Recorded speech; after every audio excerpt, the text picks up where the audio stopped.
Навигация на Лене идет малыми темпами. Мелководье в верхнем течении реки не позволяет судам двигаться с полной разгрузкой. Отсутствие осадков тоже негативно влияет на ситуацию. Тем не менее, судоходная компания «Алроса Лена» планирует завершить летний период со стопроцентным выполнением плана. С подробностями наш коллега Сергей Евсюков.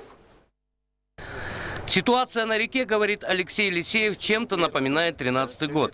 На пути движения судов в районе Усть-Кута вновь серьезные препятствия, лимитирующие перекаты, которые значительно задерживают рейд. Движение достаточно интенсивное, приходится по несколько часов судам, идущим вверх, стоять, осуществляя пропуск груженных судов. Плюс к этому низкий уровень воды создает определенные угрозы судоходству. Известны случаи, когда плавсредствам приходилось затрачивать время не только на вынужденные стоянки.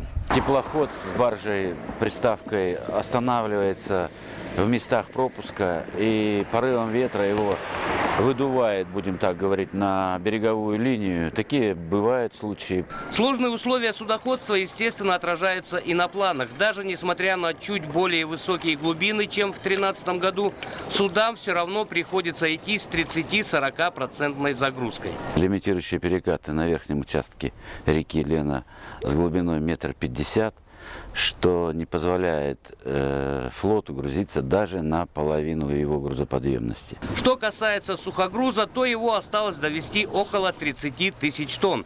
Поэтому судоходная компания настороже и, можно сказать, работает прямо с колес. График подачи судов сформирован таким образом, чтобы непрерывно присутствовало порожнение суда для отгрузки.